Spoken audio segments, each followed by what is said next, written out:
Let's return now to that earlier story. Australians in southern Lebanon are being told to leave after 2 Australians were killed in an Israeli airstrike.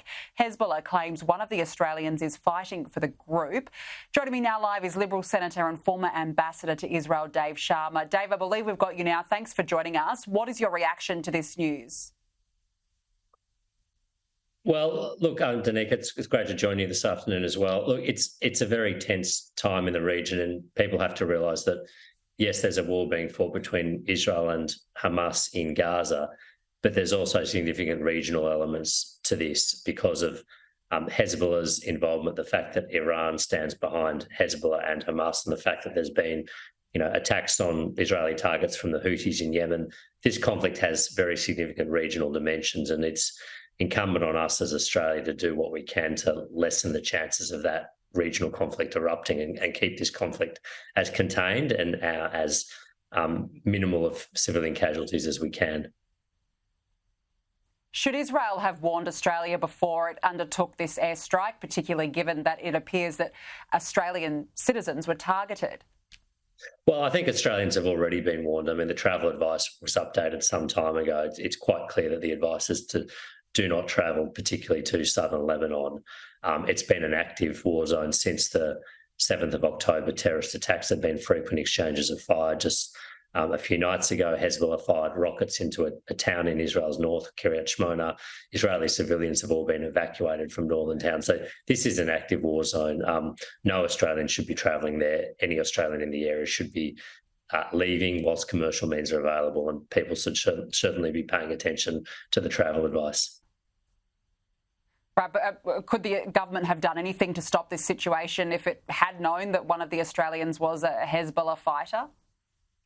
I don't see how the government could have done much at all. I mean, I don't know whether...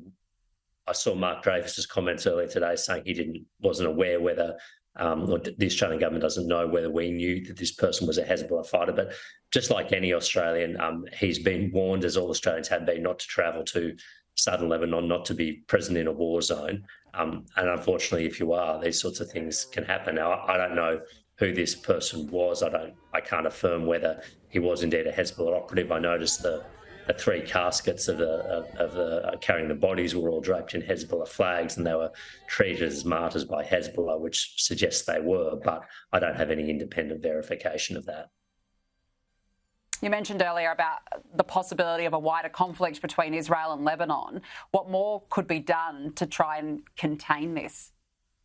Well, look, we should be calling for the full implementation of UN Security Council Resolution 1701. Now, this is the resolution that brought to an end the last Israel-Hezbollah conflict in Lebanon in 2006. And as part of that resolution, and this is the whole international community agreed to this, as did Israel, as did Hezbollah, Hezbollah was meant to have disarmed, and there were meant to be no Hezbollah forces or Lebanese forces, in fact, south of the Litani River, so in southern Lebanon at all. Now, those parts of the resolution have never been implemented. The international community needs to ensure they are, because part of the disengagement from the last conflict was meant to establish a UN-patrolled safe zone, if you like, in southern Lebanon, where a UN force was to be present. They are present, but Hezbollah is also very present. Hezbollah has not disarmed. Hezbollah is violating the terms of that Security Council resolution, and it's important we get it implemented if we want to ensure that a conflict does not erupt. Dave Sharma, we'll leave it there. Thank you so much for joining us.